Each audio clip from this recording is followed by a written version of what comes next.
Tout à fait. Donc on va accueillir le docteur Madeleine Aumard du CHU Claire. de Lille qui va nous parler de sténose anastomotique dans la première année de vie chez les patients avec atrésie de l'œsophage. Je vous remercie de me donner l'opportunité de pouvoir présenter les résultats de cette étude que l'on a réalisée concernant les facteurs de risque de sténose de l'anastomose à 1 an chez les enfants opérés à la naissance d'une atrésie de l'œsophage.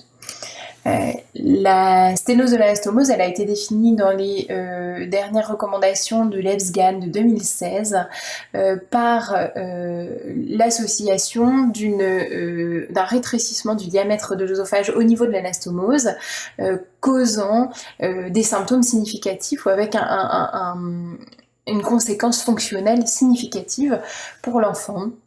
Et avec cette définition, dans la littérature, on retrouve entre 13 et 57% de sténose de l'anastomose dans la première année de vie chez ces patients. Mais ces données sur cet intervalle qui est assez large, elles viennent d'études monocentriques rétrospectives, dont la plus importante collige 215 cas de patients.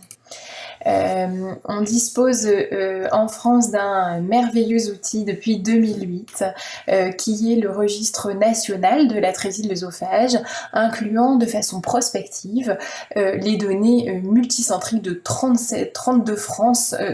centres en France et en Outre-mer qui opèrent des atrésies de l'œsophage et qui permet d'avoir à l'heure actuelle les données de 1700 quasi enfants. L'objectif de notre étude, c'était d'évaluer d'abord cette prévalence de la sténose de l'anastomose dans la première année de vie chez les patients français et d'en déterminer les facteurs de risque, que ce soit la sténose de façon générale ou la sténose récurrente ou réfractaire. Comme dernier objectif, on souhaitait rechercher s'il y avait une association entre sténose de l'anastomose et survenue d'une chirurgie anti-reflux chez ces patients. Pour cela, on a mené une étude qui a permis de récupérer à la naissance et à 1 an des informations sur les différents patients qui étaient nés en France dans ces périodes-là.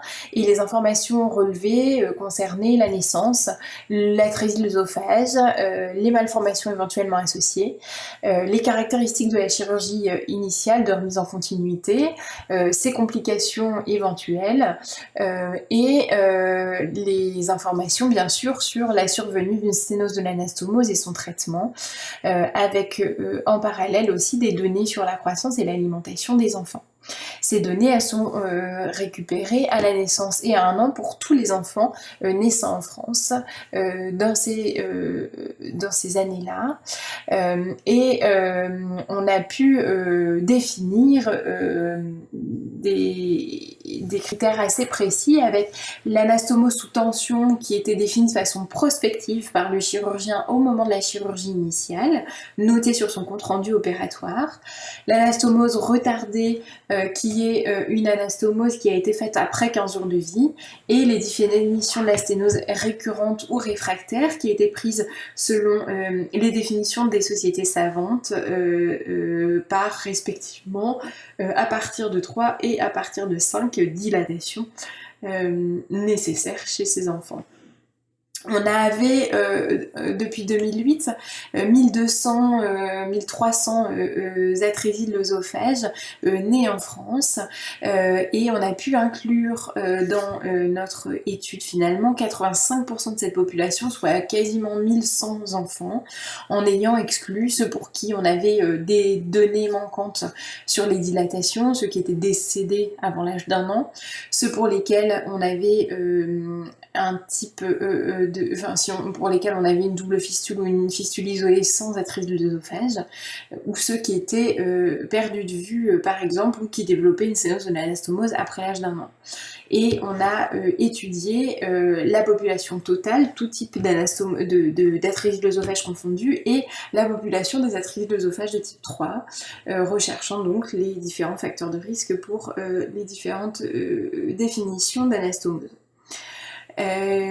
Les résultats de cette étude nous ont montré 23% de sténose de l'anastomose à l'âge de 1 an ou dans la première année de vie chez ces patients opérés à la naissance d'une atrésie de l'œsophage en France, et une association avec la chirurgie anti-reflux avec 2,5 fois plus de chirurgie anti-reflux dans le groupe avec sténose que sans sténose de l'anastomose. Est-ce une cause ou une conséquence? Il s'agit là d'une association et notre étude observationnelle ne permet pas de répondre à cette partie de la question. On a aussi noté qu'il n'y avait pas d'association avec sexe, retard de croissance intra-utérin, prématurité, malformation ou type d'atrésie de l'œsophage ou voie chirurgicale par exemple.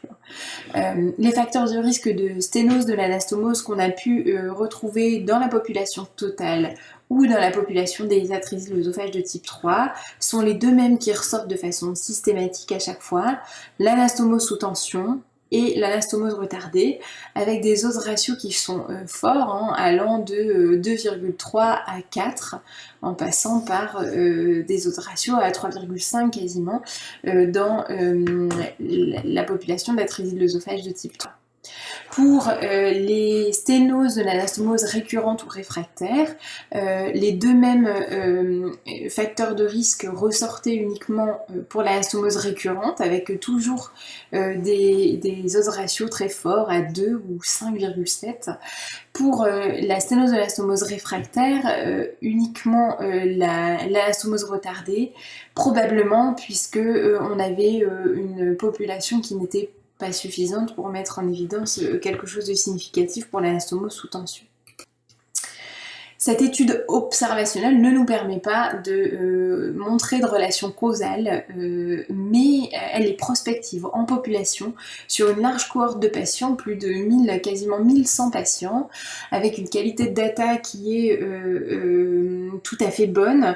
On a très peu perdu de vue, on arrive à 85% de la population éligible qui peut être inclus dans l'étude, avec les critères nécessaires à un registre de qualité qui sont remplis, et on a pu tester de nombreux facteurs. Et cette étude, elle montre clairement que les seuls facteurs de risque de sténose de l'anastomose sont les facteurs chirurgicaux, et elle pose la question de la causalité du reflux gastro-œsophagien en cause ou en conséquence.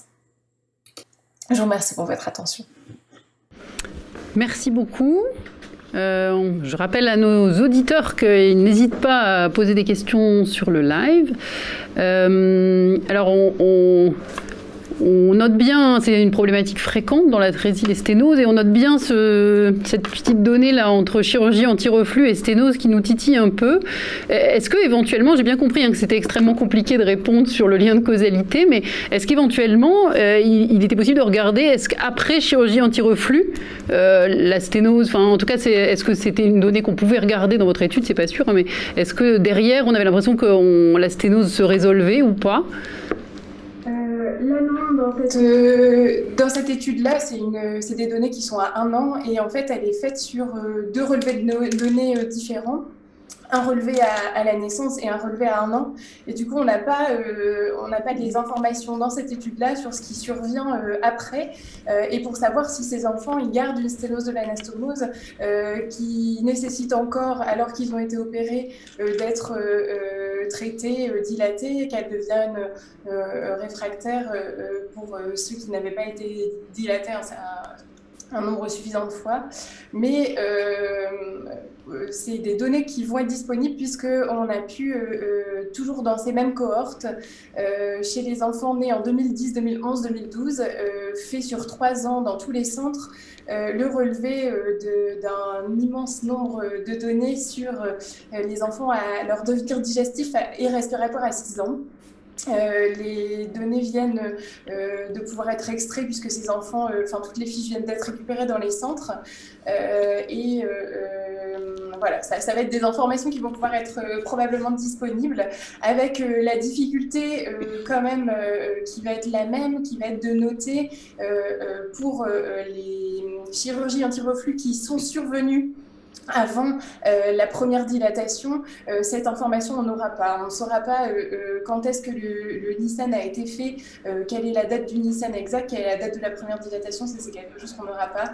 Par contre, on l'aura pour les chirurgies anti-reflux qui reviennent, qui arrivent entre 1 et 6 ans. D'accord, merci. J'ai une autre question qui demande, parce que effectivement, vous disiez en conclusion que les facteurs chirurgicaux avaient l'air d'être ceux qui interviennent le plus. Est-ce qu'il a pu être regardé s'il y avait un effet centre dans la cohorte? Parce qu'il y a effectivement des centres de différentes tailles. On s'est intéressé effectivement à cette question parce que c'est une question qu'on se pose. Malheureusement, c'est très difficile à interpréter parce que les centres, donc c'est un nombre immense de centres, 32 c'est vraiment beaucoup. Et finalement, les données disponibles qu'on a, c'est le nombre de naissances par an dans ces centres et donc de patients qui sont opérés, mais pas le nombre de chirurgiens. Et par exemple, pour des centres pour lesquels il peut y avoir par exemple 5 naissances d'atrésie de l'œsophage par an, finalement ça va être le même chirurgien qui va tous les opérer, alors que pour d'autres qui ont 15-20 naissances par an, il va y avoir 5 chirurgiens différents et donc on va arriver au même ratio. Donc c'est très difficile sur ces données-là disponibles. Il faudrait pouvoir récupérer sur ces années-là l'expérience des chirurgiens déjà, leur ancienneté, et puis combien ont été opérés par quel chirurgien pour vraiment pouvoir répondre à cette question. Donc on n'a pas grand-chose, on avait regardé l'effet centre et il n'y a rien de significatif qui est sorti, mais probablement à cause de ça, parce que on a différentes interprétations de gros centres ou pas gros centres. Merci. Une dernière question avec peut-être une réponse courte parce qu'on manque de temps, désolé. C'est est-ce que l'effet des IPP a été regardé et est-ce qu'ils sont protecteurs ou pas sur la survenue des sténoses? Alors non, pour la simple et bonne raison que 97% des enfants sont sous IPP de façon systématique jusqu'à l'âge d'1 an dans l'atrésie de l'œsophage. Et du coup, on ne pouvait pas voir s'il y avait un effet. Parfait, merci beaucoup pour votre intervention. Et on va donc passer à l'intervention suivante par le docteur Alexia Lemoigne, qui va nous parler de l'endo-incision dans le traitement des sténoses de l'œsophage. Bonjour à tous, je suis Alexia Lemoigne, je travaille dans le service de gastro-entérologie de l'hôpital universitaire Robert Debré à Paris et je vais vous présenter les résultats de l'étude que nous avons menée sur l'efficacité de l'endo-incision endoscopique dans la prise en charge des sténoses de l'œsophage réfractaires chez l'enfant. Les sténoses de l'œsophage chez l'enfant sont principalement liées à la chirurgie de l'atrésie de l'œsophage. Les sténoses d'origine caustique occupent elles aussi une place importante. Actuellement, le traitement préconisé en première intention est la dilatation par voie endoscopique qui peut s'effectuer à l'aide de ballonnets ou plus rarement de bougies. Certains traitements adjuvants sont parfois employés. Le traitement de dernier recours est la chirurgie. C'est dans ce contexte que nous avons souhaité décrire l'efficacité d'une technique actuellement peu décrite en pédiatrie, l'endo-incision par voie endoscopique. La principale étude qui s'est intéressée à l'efficacité de cette technique en pédiatrie est celle de Manfredi, parue en 2018 dans le JPGN. Dans cette étude, 57 enfants suivis pour des sténoses anastomotiques ont été traités par endo-incision et la technique avait été un succès chez 61% des patients pris en charge pour une sténose réfractaire. Notre objectif primaire était d'étudier le taux de succès de l'endo-incision endoscopique dans le traitement des sténoses de l'œsophage chez l'enfant. Nous avions défini le succès comme l'absence de recours à la dilatation ou à la chirurgie pour cause de dysphagie durant la période de suivi. Nous avions aussi souhaité décrire les situations dans lesquelles les sténoses étaient réfractaires au traitement, ainsi que les effets secondaires éventuels de l'endo-incision. Pour cela, nous avons réalisé une étude multicentrique au sein de l'hôpital universitaire Robert Debré à Paris et de l'hôpital des enfants à Toulouse. Nous avons inclus tous les enfants qui avaient été traités par endo-incision endoscopique pour une sténose de l'œsophage entre décembre 2015 et décembre 2018. Nous avons suivi l'évolution du score de dysphagie, que nous avions défini comme ceci, l'évolution du statut nutritionnel, et nous avons colligé les traitements éventuels entrepris après endo-incision endoscopique. Nous avons inclus 14 patients, parmi lesquels 5 présentaient une sténose caustique et 9 une sténose anastomotique. En moyenne, les patients avaient eu 10 séances de dilatation œsophagienne préalables et 7 patients avaient reçu des traitements adjuvants. Un total de 63 séances d'endo-incision endoscopique avaient été réalisées, avec une moyenne de 4,5 sessions par enfant. Dans 50% des cas, une dilatation a été réalisée de manière concomitante au geste.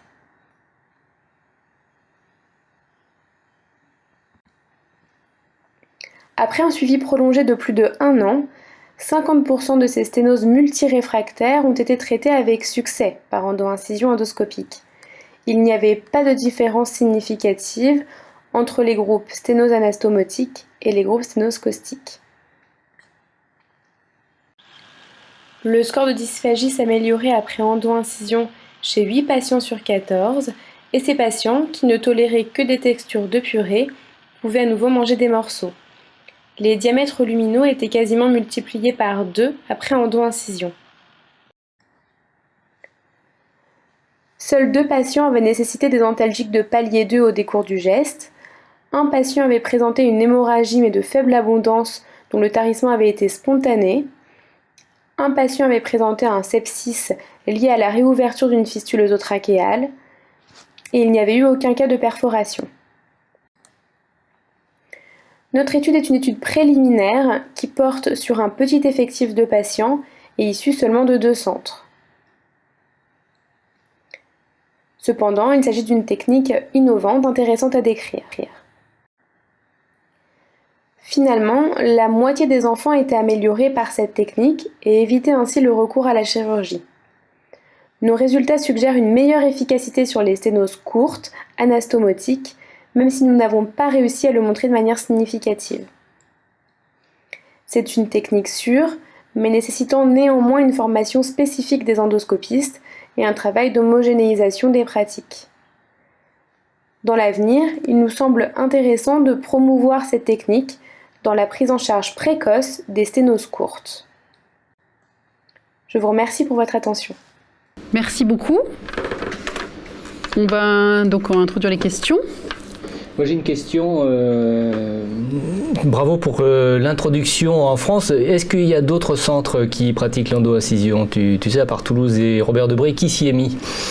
Alors à notre connaissance, le centre de Lille s'y est mis aussi, et a priori c'est les 3 seuls centres en France. D'accord, très bien. Et est-ce que vous avez pu déjà un peu tirer une indication sur le type de sténose, sa longueur, le degré de sténose ? Est-ce qu'il y a quelque chose qui ressort pour une meilleure indication à ce geste ? Alors, nous effectivement, ce qu'on a l'impression, c'est que ce geste marche pratiquement, plutôt bien et mieux, en tout cas dans les sténoses courtes, donc les sténoses plutôt liées à une anastomose de la trachéite de l'œsophage. On a l'impression que dans les sténoses caustiques, l'efficacité est moins bonne. Et on a aussi l'impression que plus on va inciser précocement après l'apparition de la sténose, et plus l'efficacité va être bonne aussi. Très bien, il n'y a toujours pas de questions dans l'assistance. Juste une dernière courte, mais peut-être que la réponse n'est pas encore disponible. Hein. Parmi les différentes possibilités qu'on a maintenant pour faire face à ces sténoses réfractaires, entre les injections de corticoïdes ou de mitomycine, les prothèses, l'endo-incision, comment on place ces différentes techniques dans la stratégie ? Alors nous, dans les faits, on pratique les traitements adjuvants. C'est vrai qu'on le fait peu à l'hôpital Robert Debré. On va plus facilement à l'endo-incision, et plus rapidement côté technique adjuvante. Après, voilà, à Robert Debré, en tout cas, c'est ce qu'on fait. Dans les autres centres, j'ai pas l'expérience et je sais pas effectivement ce qui va être fait. Il faut noter aussi que parfois, ces traitements adjuvants sont faits, comme je l'avais pu voir à Toulouse, en parallèle de l'endo-incision, c'est-à-dire que les 2 traitements s'ajoutent en fait. Donc, une fois de plus, ça dépend vraiment de l'endoscopiste et ça dépend vraiment de l'expérience au sein des centres. spécifique. Après, je peux laisser peut-être le professeur Viala dire un petit mot s'il le souhaite. Ah oui, je suis tout à fait d'accord avec toi, Alexia. Effectivement, c'est des techniques, comme tu l'as très bien dit, qui sont très neuves, très innovantes, et donc ça demande encore des études pour les placer dans l'algorithme de stratégie thérapeutique de ces sténoses ultra-résistantes.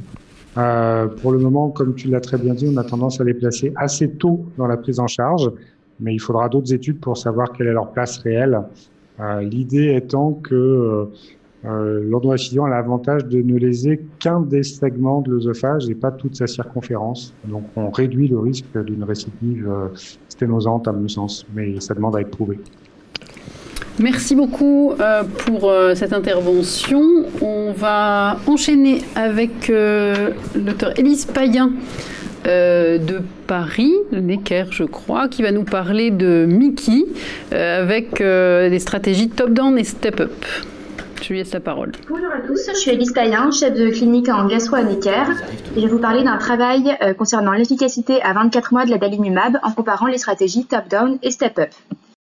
Actuellement, l'adalimumab a l'AMM pour la maladie de Crohn chez les enfants de plus de 6 ans qui ont une maladie de Crohn sévère active qui répondent pas ou mal au traitement par corticoïdes, immunomodulateurs et modulènes. Donc toute la question est de savoir quand débuter ce traitement en particulier, les biothérapies en général, pour déterminer la meilleure stratégie à adopter. Est-ce qu'il vaut mieux débuter d'emblée par un traitement plus puissant et efficace comme un anti-TNF, ou est-ce qu'il vaut mieux débuter par un immunosuppresseur et seulement en cas d'échec prescrire une biothérapie? Le but de notre travail, c'était de comparer l'efficacité de l'adalimumab dans une cohorte pédiatrique en comparant ces deux stratégies thérapeutiques. Donc la stratégie top-down avec une utilisation précoce de l'adalimumab chez des patients naïfs de tout traitement immunosuppresseur versus la stratégie step-up chez des patients qui ont déjà reçu des immunosuppresseurs ou des biothérapies et en échec de traitement. Le critère de jugement principal, c'était le taux de rémission clinique entre le groupe top-down et step-up après 24 mois de traitement par adalimumab. Et la rémission clinique, elle était définie par un score WPCDAI inférieur à 12,5, l'absence de poussée pendant cette période des 24 mois, l'absence de toute modification thérapeutique, que ce soit le recours à la corticothérapie ou l'optimisation des doses. Le critère de jugement secondaire, donc c'était le taux de rémission clinique à 12 mois, la concentration sérique d'adalimumab circulant, la présence d'anticorps anti-adalimumab, les patients sous mono et combothérapie, l'évolution de l'IMC de l'atteinte périnéale et des paramètres biologiques, et enfin le taux d'effet secondaire. Alors, si on s'intéresse aux résultats, donc il y a 120 patients qui ont été traités par adalimumab entre 2010 et 2020 pour une maladie de Crohn. 59 patients étaient naïfs d'immunosuppresseurs et ont été traités précocement par adalimumab. Ils ont donc été inclus dans le groupe top-down et 61 patients qui avaient déjà reçu un immunosuppresseur ou de l'infliximab ont été inclus dans le groupe step-up. À 12 mois, un patient en échec dans le groupe top-down a eu un relais par infliximab et un patient dans le groupe step-up a eu un relais par ustekinumab. Et à 24 mois, il y avait 55 patients dans chaque groupe. 3 patients dans le groupe step-up qui ont eu un relais par infliximab entre-temps, et dans le groupe top-down, 2 qui ont eu un relais par infliximab, 2 par golimumab et 1 par ustekinumab. Ce tableau, il regroupe les caractéristiques générales des patients au diagnostic. Le sexe ratio garçon-fille était de 1,2, l'âge moyen au diagnostic de maladie de Crohn était de 11 ans et 9 mois, et l'âge lors de la première injection d'adalimumab, donc ce que j'ai appelé M0, était de 13 ans et 4 mois. Le délai moyen entre le diagnostic et le début de l'adalimumab était de 1 an et 7 mois. Les patients avaient en moyenne une maladie modérément active, avec un WPCDAI moyen à 46,3. Au diagnostic, un quart de la cohorte avait moins de 10 ans, quasiment un patient sur 5 avait une atteinte périnéale, donc abcès ou fistule, et 65% des patients avaient un retard de croissance. 15 patients présentaient une atteinte iléale sténosante au moment du diagnostic, 20% avaient une maladie de Crohn étendue avec une atteinte du grêle proximale associée à une atteinte distale. Et si on compare maintenant les caractéristiques des deux groupes au diagnostic, donc on observe que les patients étaient significativement plus jeunes dans le groupe step-up au moment du diagnostic, mais que cette différence disparaissait à M0 et avait même tendance à s'inverser. L'activité clinique et endoscopique de la maladie au diagnostic était comparable entre les deux groupes. Les patients ayant un retard de croissance étaient plus nombreux dans le groupe step-up que dans le groupe top-down. Et les patients du groupe top-down étaient traités par adalimumab dans un délai moyen de 6 mois, alors que ce délai était de 2 ans et 8 mois dans le groupe step-up. Et dans ce groupe-là, ils avaient reçu principalement de l'Immurel, dans 2 tiers des cas en monothérapie et dans 1 tiers des cas en association avec l'infliximab. Alors, on va s'intéresser maintenant aux résultats du critère de jugement principal, donc qui était la comparaison entre le taux de rémission sans rechute et sans modification de traitement après 24 mois de traitement entre les deux groupes. Et comme on l'a vu dans le diagramme de flux, donc il y avait 55 patients dans chaque groupe au bout des 24 mois. Le taux de rémission clinique sans rechute globale de l'ensemble de ces patients, il était de 62% à 24 mois. Et ce taux, il était significativement supérieur dans le groupe top-down par rapport aux patients du groupe step-up, donc 73% versus 51%. Après 24 mois d'adalimumab, le taux moyen circulant, il était significativement plus élevé dans le groupe top-down que dans le groupe step-up, mais il restait dans les deux cas au-dessus du seuil minimal recommandé. Dans les deux groupes, aucun patient n'avait développé d'anticorps. Un autre point intéressant à observer, c'est qu'à 1 an comme à 2 ans, la totalité des patients du groupe top-down étaient traités par adalimumab seul, la quasi-totalité, alors que la moitié seulement des patients dans le groupe step-up étaient sous monothérapie. Donc c'est intéressant de voir qu'à 24 mois, malgré le fait que quasiment tous les patients du groupe top-down sont en monothérapie, on constate à la fois que le taux circulant est significativement plus élevé et que le taux de rémission est également plus élevé que dans le groupe step-up. Alors, on sait qu'au-delà de la rémission clinique et biologique, la cicatrisation muqueuse, c'est un des objectifs majeurs du traitement. Malheureusement, dans notre pratique clinique, on n'a pas fait une endoscopie systématique à 24 mois, d'autant que les patients, ils allaient globalement bien, donc on n'a pas pu conclure sur ce critère. Donc, on voit qu'il y avait seulement 2 patients dans le groupe top-down qui ont eu une endoscopie et 6 dans le groupe step-up. Donc, pour terminer, ce travail suggère que l'utilisation précoce de l'adalimumab chez les patients atteints de maladie de Crohn à début pédiatrique semble plus efficace pour maintenir une rémission à 2 ans que la stratégie plus classique, tout en permettant de les traiter en monothérapie. Alors, ça ne signifie pas que tous les enfants qui ont une maladie de Crohn doivent débuter une biothérapie dès le diagnostic. L'idéal, c'est la stratégie treat to target, donc avec un objectif prédéfini au cas par cas. Mais la stratégie top-down, elle semble à la fois efficace et sûre pour traiter ces patients fragiles. Je vous remercie pour votre attention et je suis à votre disposition pour vos remarques ou vos questions. Merci pour votre présentation. Je vais commencer les questions. Vous disiez que dans votre groupe Step Up, il y avait un certain nombre de patients qui avaient eu de l'infliximab avant l'adalimumab. Est-ce que vous avez une idée de la raison de l'échec? Est-ce que c'était une immunisation ou est-ce que c'était un échec du traitement anti-TNF en soi, ce qui pourrait éventuellement expliquer que le groupe Step Up réponde moins également à l'adalimumab? Alors, la moitié des patients qui avaient reçu de l'infliximab au préalable s'étaient immunisés contre l'infliximab et la moitié avait vraiment échappé à cette thérapeutique. Donc, et parmi ceux qui s'étaient immunisés contre l'infliximab, on a pu en récupérer la moitié sous adalimumab. D'accord. Parfait, j'ai des questions sur le live. Une première question qui est de dire que vous disiez bien que c'était pas une étude prospective et donc beaucoup de patients n'avaient pas eu de coloscopie de contrôle. Est-ce qu'éventuellement vous aviez des chiffres de calprotectine? On sait que c'est un marqueur intéressant pour évaluer aussi l'activité de la maladie. Alors la calprotectine, on l'avait pas systématiquement. Mais en effet, les peu d'endoscopies qu'on a fait, elles ont été motivées par des taux de calprotectine élevés, qui est quand même un bon reflet de l'inflammation muqueuse. Donc, j'ai pas les données précisément sur la calprotectine, mais quand elle était élevée, c'était justement l'occasion de refaire un bilan endoscopique à ce moment-là. Mais oui, ce serait intéressant au moins de regarder ça, même si on n'a pas fait d'endoscopie, c'est sûr. D'accord, merci. Est-ce que vous aviez monitoré les dosages de vos traitements et est-ce qu'il y a eu de l'optimisation en fonction des dosages? Alors, justement, la définition du critère de jugement principal, c'était qu'il ne fallait pas qu'il y ait de modification thérapeutique. Mais il y en a un très faible pourcentage, mais il y en a à peu près 10% qui ont eu besoin d'optimiser l'adalimumab, pas pour une perte d'efficacité, mais pour un taux circulant bas. Mais généralement, les taux circulants, ils étaient quand même très élevés dans les deux groupes, enfin en tout cas supérieurs à 8,5, ce qui est recommandé dans les dernières recommandations. Donc voilà, il y en a en effet quelques-uns qui ont été optimisés, mais pas pour un échec thérapeutique, mais vraiment pour un taux un petit peu bas. Merci beaucoup pour votre présentation et vos réponses. On va passer à la dernière présentation de la session par le docteur Aurélie Pham, qui va nous parler de troubles de l'oralité chez les enfants avec atrésie de l'œsophage. Bonjour à tous, je suis Aurélie Femme, pédiatre en néonatologie à l'hôpital Armand-Trousseau à Paris et je vous parle aujourd'hui de l'étude FIDISI qui porte sur les troubles de l'oralité alimentaire chez les enfants atteints d'atrésie de l'œsophage, qui est une étude qui a été basée sur le registre national CRACMO, qui a fait l'objet d'un article qui est actuellement sous presse dans la revue ADC. Alors, de quoi parle-t-on lorsque l'on parle de troubles de l'oralité alimentaire?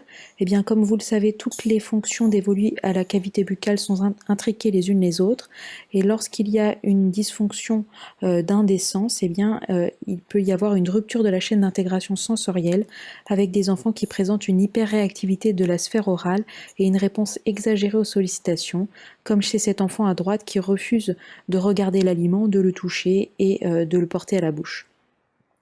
Alors pourquoi s'intéresser aux troubles de l'oralité alimentaire chez les enfants atteints d'atrésie de l'œsophage? Eh bien l'atrésie de l'œsophage fait le lit du développement des troubles de l'oralité alimentaire, puisque dès la vie fœtale, les enfants vont présenter des dystimulations de la cavité buccale avec des vomissements de liquide amniotique. À la naissance, les premières expériences orales positives vont être remplacées par des agressions en salle de naissance avec la pose de la sonde de Replogue et une intubation. Le temps chirurgical est également source d'agression avec des douleurs et parfois des lésions du nerf vague. La période réanimatoire va être source de multiples agressions avec la nutrition artificielle, la ventilation mécanique. Et la première année de vie de ces enfants va parfois être émaillée de complications ou de conditions associées à l'atrésie de l'œsophage, comme la survenue de sténose de l'anastomose, de dysmotricité œsophagienne, d'exacerbations respiratoires et de reflux gastro-œsophagien. Nous avons donc décidé de mener une étude pour déterminer la prévalence des troubles de l'oralité alimentaire chez les enfants atteints d'atrésie de l'œsophage et essayer de trouver des conditions associées à ces survenues de ces troubles de l'oralité afin de savoir qui dépister parmi ces enfants. Nous avons donc proposé à tous les parents d'enfants atteints d'atrésie de l'œsophage âgés de 1 à 4 ans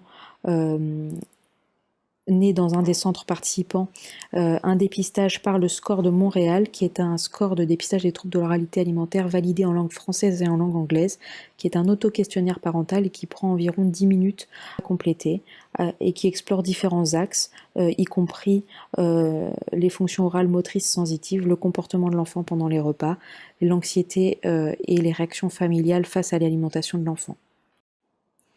Nous avons contacté les 34 centres de compétences pour l'atrésie de l'œsophage. 24 centres ont accepté de participer à l'étude et parmi ces 24 centres, 145 enfants ont été inclus avec un âge médian à l'inclusion de 2,3 ans. Vous voyez dans ce tableau les caractéristiques des patients inclus, donc des 145 patients inclus, comparativement aux 103 patients qui n'ont pas répondu. Et vous pouvez voir que la seule condition, la seule caractéristique statistiquement différente entre ces deux populations est la présence d'une malformation congénitale associée à l'atrésie de l'œsophage, donc d'un syndrome polymalformatif, avec une sous-représentation des syndromes polymalformatifs au sein de notre population, puisque 40% environ des enfants seulement avaient une malformation congénitale associée contre 60% environ dans le groupe d'enfants qui n'ont pas été inclus, ce qui peut induire un biais avec une potentielle sous-estimation de la prévalence des troubles de l'oralité alimentaire. Nous avons mis en évidence au sein de notre population d'études des troubles de l'oralité alimentaire chez 42% des enfants atteints d'atrésie de l'œsophage, avec 13% des enfants qui n'avaient pas acquis d'autonomie alimentaire à la date de pointe, c'est-à-dire à l'inclusion entre 1 et 4 ans, et donc 13% des enfants qui nécessitaient une nutrition entérale sur sonde ou gastrostomie. En ce qui concerne les conditions associées à la survenue de troubles de l'oralité alimentaire, la seule condition associée statistiquement significativement était la présence de difficultés respiratoires sévères, à savoir la nébulisation de corticoïdes chez ces enfants atteints d'atrésie de l'œsophage. Et contrairement à ce que l'on pourrait penser, il n'y avait pas d'association significative entre la survenue de troubles de l'oralité alimentaire et le type d'atrésie de l'œsophage avec un rétablissement en un temps ou en plusieurs temps, l'histoire néonatale avec par exemple la durée de ventilation mécanique et la survenue de complications comme la sténose de l'anastomose. Il n'y avait pas d'association significative avec la reperméation de fistules, mais l'autre ratio à presque 4 peut nous faire penser à un manque de puissance et donc on ne peut pas affirmer avec certitude qu'il n'y a pas de lien entre la reperméabilisation de fistules et la survenue de troubles d'oralité alimentaire. Ce qui est important de noter, c'est qu'il n'y a pas de profil à risque, puisque 16% des enfants présentant des troubles de l'oralité alimentaire n'avaient aucune condition associée, c'est-à-dire aucune complication liée à l'atrésie de l'œsophage, et un retentissement important, puisque 40% des enfants atteints de troubles de l'oralité alimentaire avaient un poids inférieur à moins de DS entre 1 et 4 ans. En conclusion, les troubles d'oralité alimentaire sont fréquents chez les enfants atteints d'atrésie de l'œsophage et il n'existe pas de profil à risque, donc on ne peut que recommander de prévenir les troubles d'oralité alimentaire chez tous ces patients dès la période néonatale en évitant au maximum les dystimulations et en favorisant les sollicitations orales et de dépister systématiquement tous les enfants présentant une atrésie de l'œsophage en consultation avec par exemple le score de Montréal qui prend seulement 10 minutes à compléter en salle d'attente. Je vous remercie pour votre attention. Merci beaucoup. On va donc démarrer les questions. Moi j'ai une question. Apparemment le seul élément qui est corrélé à ces troubles de l'oralité sont les troubles respiratoires avec la nécessité de corticoïdes. Oui, alors c'est effectivement ce qui ressort, le seul facteur qui ressort significativement associé à la survie. J'ai pas posé ma question. Non, la question c'est pour ces difficultés d'alimentation, est-ce que ce ne sont pas des enfants asthmatiques qui pourraient avoir par exemple une œsophagite eosinophile? Ça a été montré que chez ces enfants, l'incidence était peut-être plus importante. Est-ce que les troubles de l'oralité sont une indication à aller faire une fibroscopie pour rechercher cette maladie?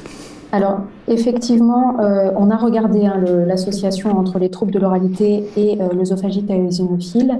Le problème, et ce qui fait en sorte qu'on ne puisse pas répondre à cette question, c'est que très peu d'enfants ayant eu des endoscopies ont eu des biopsies au sein de notre population d'études et que donc on ne peut pas conclure. La seule chose qu'on peut dire, c'est que donc on a eu seulement 4 enfants qui avaient une œsophagite eosinophile prouvée au sein de notre population et qu'ils avaient tous des troubles de l'oralité. Par contre, je ne peux pas savoir s'il y a un lien entre ces difficultés respiratoires. Voilà. Mais effectivement, il y a probablement une association entre œsophagite eosinophile et troubles de l'oralité, mais c'est très difficile de répondre à la question avec nos données. Moi, je m'interrogeais sur votre score, enfin le questionnaire qui est intéressant parce que vous dites bien c'est court, ça peut se faire en salle d'attente de la consultation. Et je vois bien dans vos résultats que vous gradez le degré de trouble de l'oralité.